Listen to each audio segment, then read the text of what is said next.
Alan Newhouser from DNA Info, man. Good to see you, man. You had a couple of interesting stories that we want you to update us on. First of all, something about an event in Bryant Park, this case Bryant Park, and non-disclosure agreements. Explain it to us. We thought it was pretty interesting. Right. So you have these companies coming in that are having all sorts of commercial events in Bryant Park, this public space, which a lot of them are doing great things. You have things like the ice skating rink, the Winter Village that's there right now.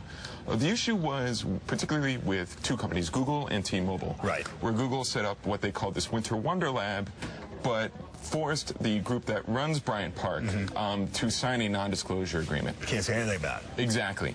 So local leaders, they said, they were trying to find out what was going on with this event, but the parks, people who run the parks, we can't we can't say anything. Right. Our hands are tied. And so the community board's arguing, look, this may not be the best use of a public park. That's what they're annoyed at, right? Yeah, they're annoyed about that. And they said, look, I mean, we understand that if there's a new cell phone being unveiled, or if there's a surprise concert, you can't tell everybody about it. But we could separate that from the most basic details about what this event is going to entail. Okay. Especially when it's bringing thousands of people to the park. All right. And you use Google or a couple other organizations as well. But the community board is only advisory, so they may reject something, but they don't have the authority to stop it.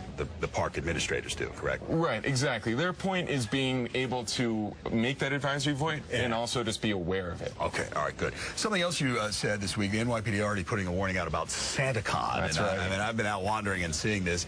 Remind viewers what it is and what the NYPD is telling some establishments. So SantaCon is this annual winter pub crawl for people who get dressed up as Santa Claus, and they go bar to bar. And it started with a couple hundred people. It's grown to several thousand. And local residents, local business owners are really concerned about this when everybody shows up, flooding the sidewalks, and oftentimes doing all sorts of other things when you have these crowds going bar to bar. Right, so an NYPD commander, in fact, telling them, look, we get a lot of issues with this, so please discourage it. So we'll see what happened, though. It's kind of an unorganized, quiet thing. They kind of reveal it last minute, right, to the people who are participating? Exactly. They said that they're not coming back to Hell's Kitchen, but people don't announce the location until right before the event happens, which is December 14th. Okay. All right. Well, let's see what happens. We know you'll follow up on it. Thanks, Al. Good to see you. Thank you.